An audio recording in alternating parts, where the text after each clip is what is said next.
Good morning, YouTube. Welcome to today's vlog. Again, we are running some errands today, so I'm taking you with me.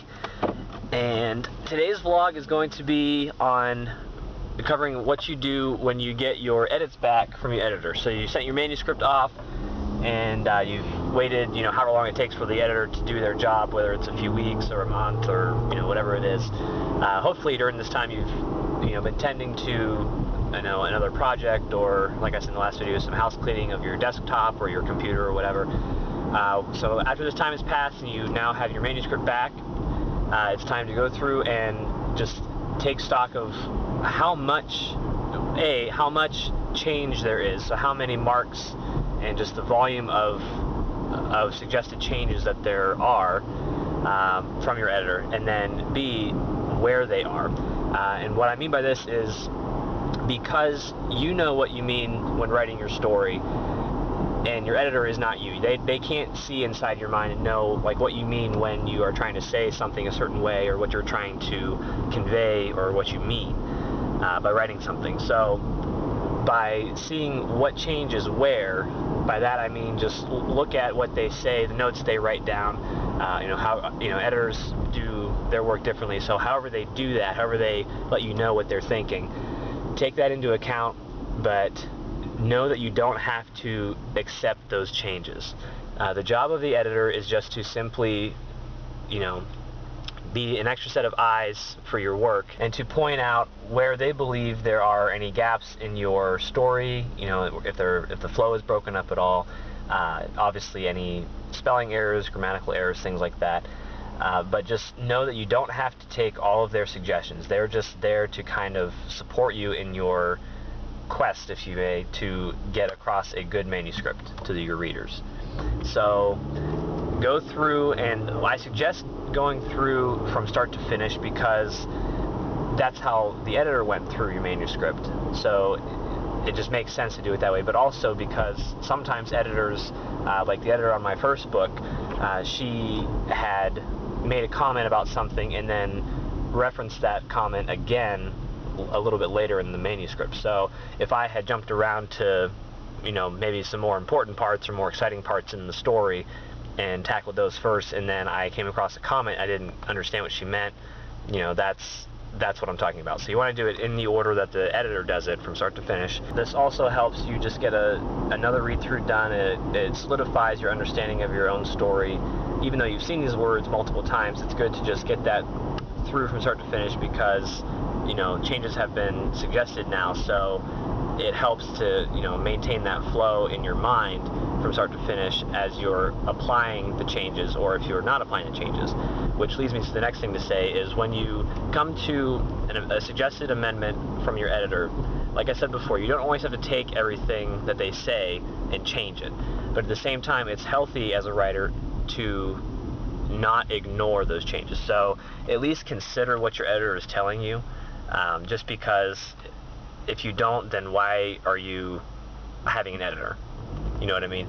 So you're having this person go through and just, you're saying, hey, help me out with this. What do you think should be done here? Is this okay? Is this, should this be fixed? Should this, whatever the case is, you're asking them, it's almost like a favor, basically. So, follow through on that, and, do the editor some justice and at least consider what they suggest to you. There were at least a dozen suggestions in my first book that I didn't take. And again, it comes back to how the editor perceives my story versus what I'm thinking in my head and what I'm trying to convey. So I took what she said and thought about it, but then I didn't change anything, or maybe I tweaked a little bit of something, but maybe kept the basic idea still intact, or whatever it was. But I believe that that's a healthy thing to do, and that's just the nature of the writer-editor dynamic. So that's basically all my input for this part of the process, for this little step. The reason being, a lot of it just has to do with the way that you tackle this part in your process, and the method that you use to do this. Again, because all writers are different.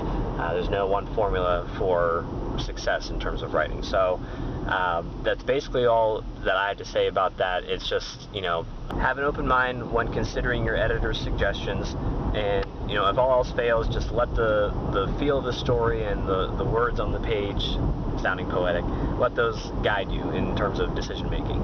If you feel that something shouldn't be changed from what you originally wrote out, then leave it be. But again, it's wise to consider what your editor is suggesting. Alright, to end today's vlog, I'd like to promote another book that I've read. It's a historical nonfiction book by Antony Beevor, and it's called Stalingrad. It's basically what it sounds like. It's an account of the Battle of Stalingrad in 1942-43, that winter. If you've seen the movie Enemy at the Gates, came out 2001, I believe, that's the battle that the book is talking about. Obviously, the book is a much more detailed account than a movie. I forget how many pages it is. I'll include a link in the description to the Amazon page for it. It was a really good read. It had a lot of good facts and anecdotes and personal accounts, and I think that was the first book that I read in college that really kind of changed my interest about World War II from slightly interested to very interested. I think everybody kind of has that book or that movie or something of an experience that changed their perception of something, and it made it something more than what it was when they started. And this book was one of the first things that changed World War II for me.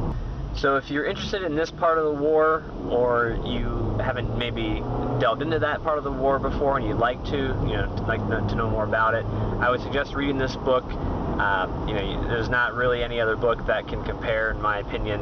And I think some of the testimonials on the cover of the book, and I'm sure on the Amazon page, will say the same thing. That's it for today. So the next time that you will see me, it will be after the Dayton Book Expo, and that's this weekend, and I will hopefully be vlogging that. And what I'll do is I'll probably have a separate video, and I'll post that with next week's video. That way you can see it. I don't know how it's all going to go down, how busy I'll be, or what all I will be doing. Hopefully I'll be interacting with a lot of people and networking and seeing a lot of new faces and meeting some people. So we'll see, but hopefully I'll have a video up for you, and then also there will be something in that video as a little bit of an extra treat for you. So tune in next week to see what that surprise is, and until then, happy reading and happy writing.